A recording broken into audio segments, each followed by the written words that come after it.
High, 17 degrees. Low, 9.2 degrees. 2009 average high, 24.6 degrees.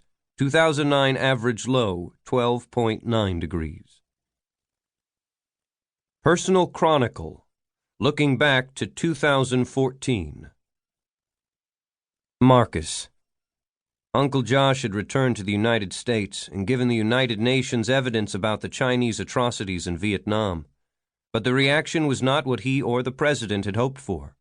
Even in the U.S., many people were so opposed to war that they wanted to ignore the danger of Chinese aggression. They didn't think that danger could reach our shores. They were wrong about that.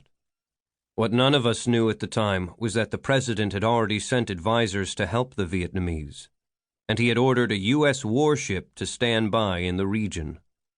Many think he was trying to provoke war. Blood Sacrifice. 1. Hanoi. The war juxtaposed life and death, jabbing each against each. A baby carriage next to the bomb crater. A shiny white Mercedes abandoned without a scratch next to the hull of the mobile anti-aircraft gun. Nightmare vied with banality. The severed leg of a policeman rotted in the gutter, half covered by a girly magazine, blood-speckled pages fluttering in the evening breeze. Just hours before, downtown Hanoi had been hit by 4 dozen bombs and missiles launched from a wave of Chinese aircraft. The daytime attack had pockmarked the already battered city, starting fires and destroying several buildings. The fires burned largely unabated.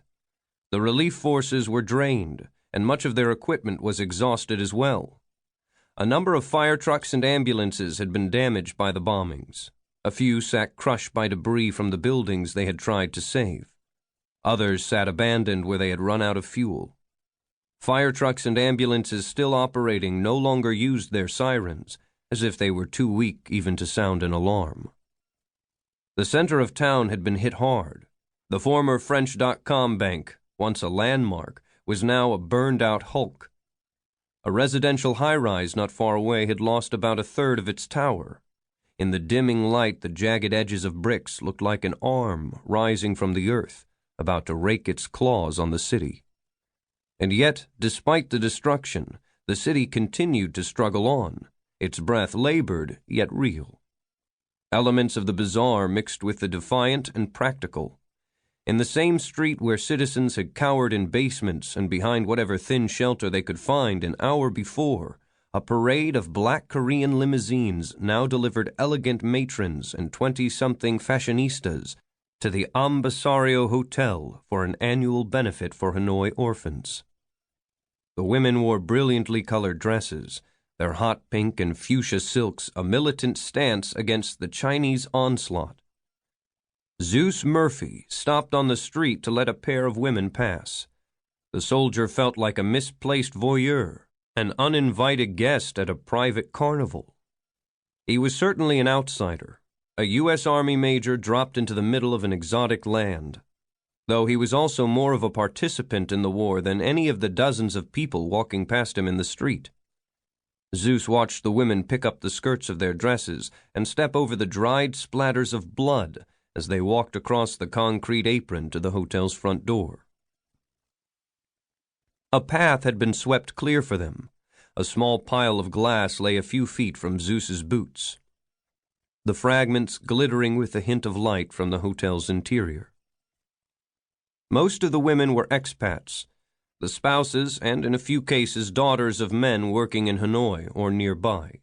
Zeus wondered if they had come out in defiance or to seek some sort of solidarity in misery. There was no longer a reliable route of escape for civilians from the city or the country. Air transport was close to impossible. Commercial flights had ended the day before, not only out of Hanoi, but also Saigon, much farther south. Saigon was what everyone except foreigners called Ho Chi Minh City. Even the American embassy had difficulty arranging for helicopters, although it had 2 flights scheduled for later that day. The highways south and the seaports were still open, though how long that would last was anyone's guess. Realizing he was late, Zeus started forward, only to bump into a woman who'd been trying to